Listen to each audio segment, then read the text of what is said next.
উপস্থিত আছেন রাজ্য তৃণমূল ছাত্র পরিষদের সভাপতি চিরাগপুর ভট্টাচার্য মহাশয়, উপস্থিত আছেন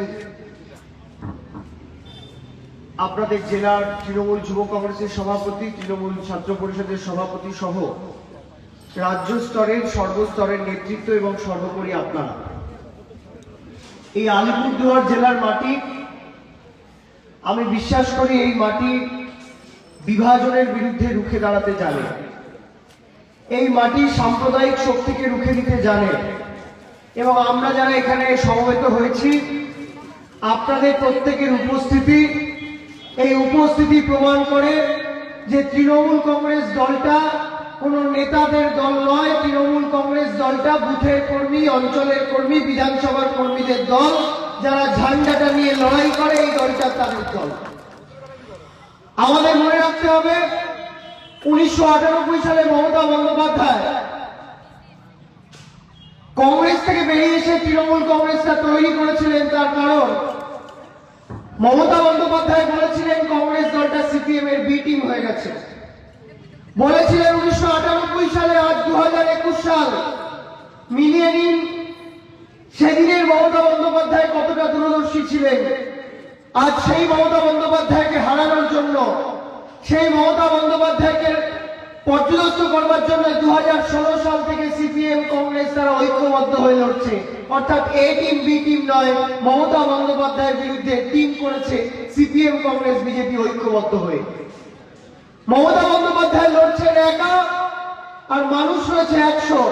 মমতা বন্দ্যোপাধ্যায় আজকে তাই বাংলার মাটিতে একাই 100, কথা আমরা বলতে পারি নিশ্চিতভাবে। আমরা বলতে পারি যে মমতা বন্দ্যোপাধ্যায়ের মতো মুখ্যমন্ত্রী সারা বাংলা এমন মুখ্যমন্ত্রী কোনোদিন পাননি, যে মুখ্যমন্ত্রী এক বছরে অন্তত 15 বার করে উত্তরবঙ্গের কোথাও না কোথাও এসেছে। যে মুখ্যমন্ত্রী ক্ষমতায় আসবার আগে তার দলের ম্যানিফেস্টোয় 3টে প্রতিশ্রুতি দিয়েছিল। প্রথম প্রতিশ্রুতি ছিল সিঙ্গুর থেকে সিঙ্গুরের মানুষের জমি ফেরানো। দ্বিতীয় প্রতিশ্রুতি ছিল পাহাড়কে হাসানো, দার্জিলিং এর অচলাবস্থা কাটানো। আর তৃতীয় প্রতিশ্রুতি ছিল জঙ্গলমহলে খুন সন্ত্রাসের রাজনীতিকে বন্ধ করা। আমরা গর্ব করে তৃণমূল কংগ্রেসের কর্মী হিসেবে 2021 সালের নির্বাচনের আগে এই কথা মানুষের কাছে নিয়ে যাব যে এটা আমরা সেই দলটা করি যে দল 3টে প্রতিশ্রুতির মধ্যে 3টে প্রতিশ্রুতি রেখেছে। দার্জিলিং হাসছে, জঙ্গলমহল হাসছে, সিঙ্গুরের মানুষ জমি ফিরিয়েছে।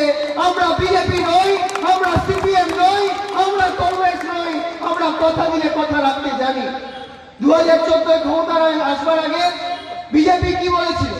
বলেছিল পেট্রোলের দাম বাড়বে না, বলেছিল তো ডিজেলের দাম বাড়বে না। আজকে পেট্রোলের দাম কত, ডিজেলের দাম কত, রান্নার গ্যাসের দাম কত? ভুলে যাবেন না, এটা সেই বিজেপি সরকার যে বিজেপি সরকার এক মাসে 22 বার পেট্রোলের দাম বাড়িয়ে রেকর্ড করেছে। এটা সেই বিজেপি সরকার যারা এক মাসে 23 বার ডিজেলের দাম বাড়িয়ে রেকর্ড করেছে। আর আজ থেকে 20 দিন আগেও রান্নার গ্যাসের দাম 100 টাকা বাড়ানো হয়েছে।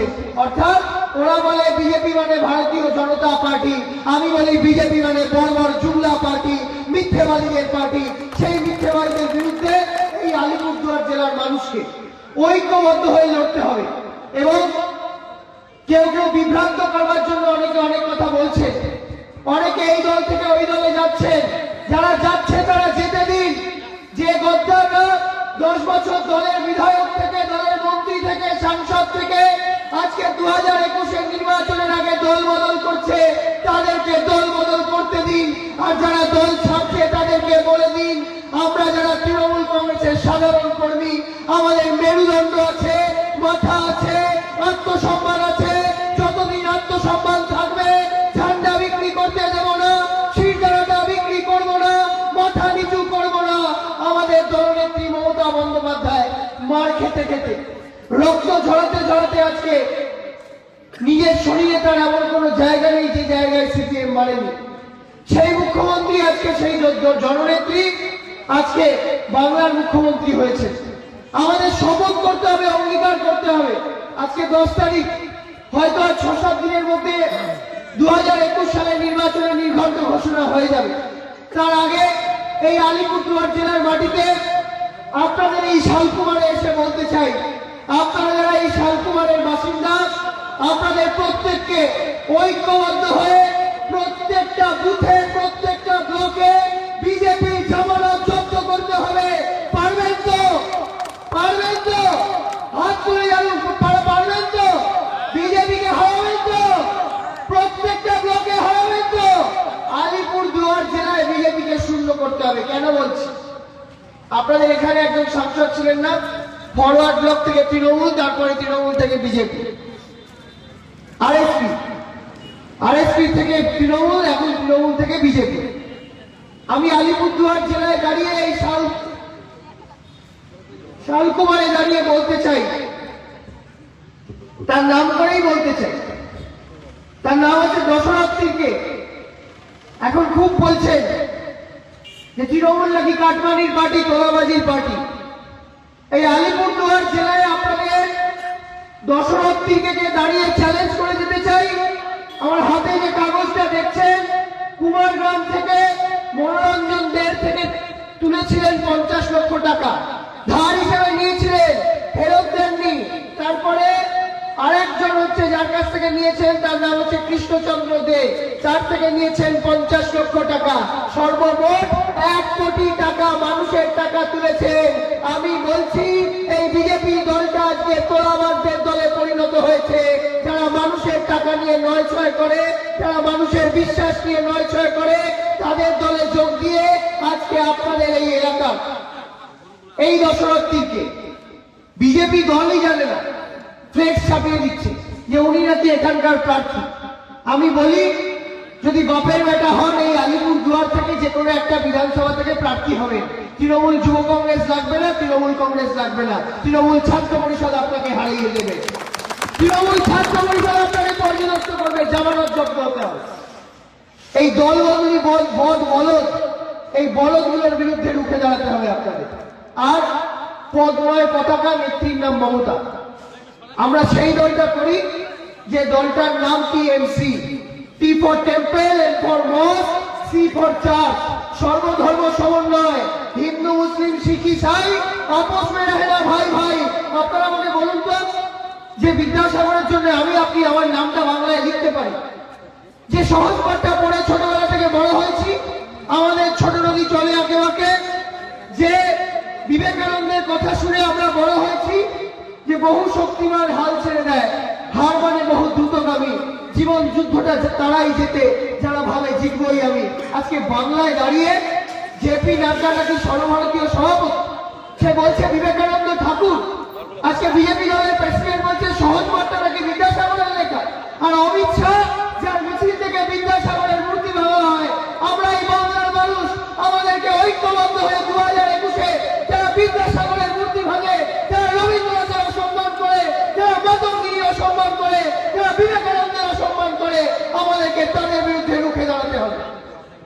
যে মাটিটায় রবীন্দ্রনাথ জন্মেছেন, যে বর্ধমানে চুরুলিয়ায় কাজী নজরুল ইসলাম জন্মেছেন, সেই মাটিতে দাঁড়িয়ে যদি কেউ বলে, বিজেপির দিলীপ ঘোষ বলছে এনআরসি করে 2 কোটি বাঙালিকে বাংলা ছাড়া করবো। এনআরসির ক্রাইটেরিয়া কি? বলছে 71 সালের আগে যারা এসেছে তাদের জন্মের সার্টিফিকেট দিতে হবে। এই যে দাদা বসে আছে, আপনি কি আপনার দাদুর সার্টিফিকেট দিতে পারবেন?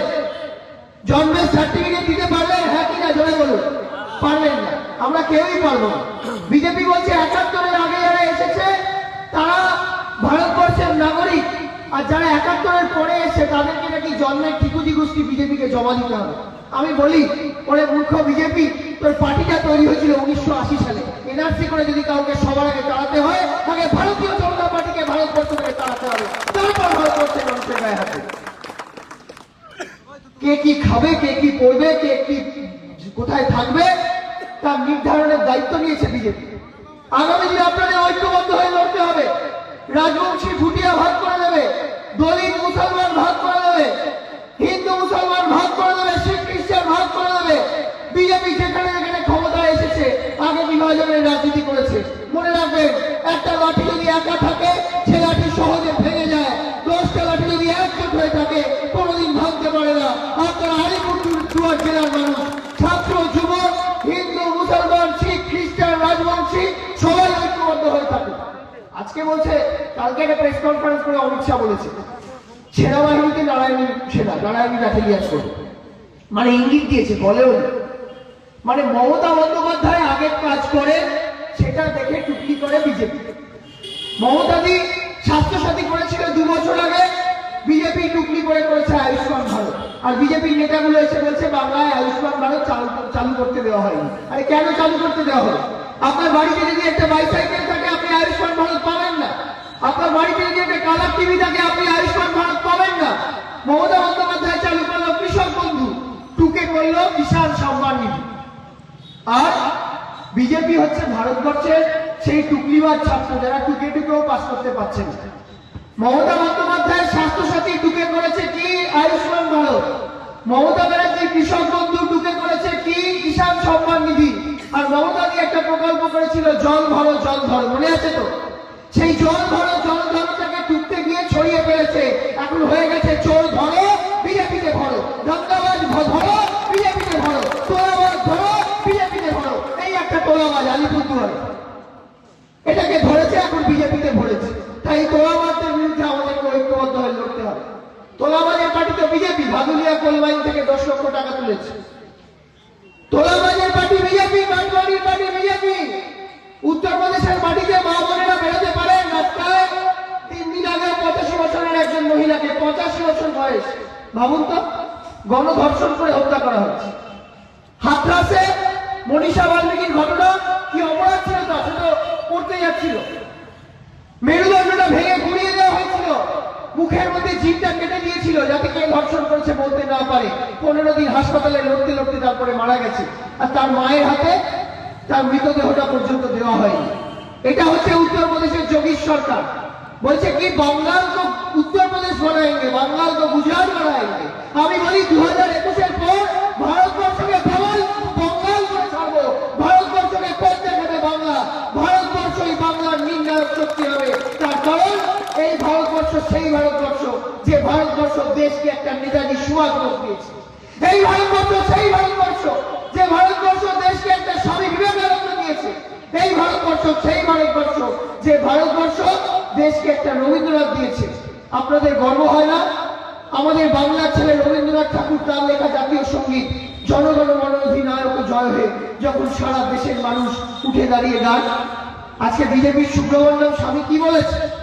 বলেছে ভারতবর্ষের জাতীয় সঙ্গীত বদলাতে হবে। আমি সুব্রমণ্যম স্বামীদের বলবো যে যদি ক্ষমতা থাকে বাংলার মাটিতে এসে দাঁড়িয়ে বলুক যে ওরা ভারতবর্ষের জাতীয় সঙ্গীত রবীন্দ্রনাথের লেখা জাতীয় সঙ্গীত বদলাতে চায়। তার বদলটা বিগড়ে বাংলা থেকে গুজরাটে পাঠিয়ে দেওয়ার ক্ষমতা তৃণমূল ছাত্র পরিষদ রাখে। প্রতিদিন প্রতি মুহূর্তে বাংলাকে অসম্মান করা। অথচ দেখুন 26শে জানুয়ারির ট্যাবলো কার্ড, 26শে জানুয়ারি ভারতবর্ষের প্রজাতন্ত্র দিবসের ট্যাবলোটা সবুজ সাথীর ট্যাবলো। কৃষি কর্মে সারা ভারতবর্ষে 1 নম্বরে কে? এই ভারতবর্ষ। ক্ষুদ্র শিল্পে সারা ভারতবর্ষে 1 নম্বরে কে? আমাদের বাংলা। গ্রামীণ সড়ক নির্মাণে 1 নম্বরে কে? আমাদের বাংলা। তাই গর্ব করে বলুন যে এই 2021-এ আমাদেরকে ঐক্যবদ্ধ হয়ে লড়াইটা লড়তে হবে। যে লড়াই আগামী দিন ভারতবর্ষকে পথ দেখাবে। আর এই লড়াই শুধু তৃণমূলকে জেতানোর লড়াই নয়, এই লড়াই আমার আপনার বর্ণ পরিচয়টাকে বাঁচানোর লড়াই। এই লড়াই আমার আপনার বিদ্যাসাগরকে বাঁচানোর লড়াই। এই লড়াই আমার আপনার ঐতিহ্য, শিক্ষা, সংস্কৃতিকে বাঁচানোর লড়াই। শুধু একবার আওয়াজ করে বলবেন যারা বিভাজনের রাজনীতি করেছে। আর কি বলেছিল? বলেছিল তো বিজেপি সরকার ক্ষমতায় এলে 15 লক্ষ টাকা করে দেবে। একজনও পেয়েছেন? 15 টাকা একজন পেয়েছেন? পাননি তো। আর কি বলেছিল? 15 লক্ষ টাকা দেবে আর যত কালো টাকা আছে বিদেশ থেকে উদ্ধার করবে। এখন পিএম কেয়ার্স ফান্ডে কত টাকা তুলেছে তার হিসেব নরেন্দ্র মোদী দিতে পারছেন। সুতরাং মানুষের টাকা নয় করে, মানুষের টাকায় মানুষের ওপর জোরদারি চালিয়ে, মানুষের জন্মের সার্টিফিকেট চালিয়ে মানুষকে কিভাবে লাইনে দাঁড় করিয়েছে বারবার এই নরেন্দ্র মোদীর সরকার। আধার কার্ডের জন্য লাইনে দাঁড়াতে হয়েছিল।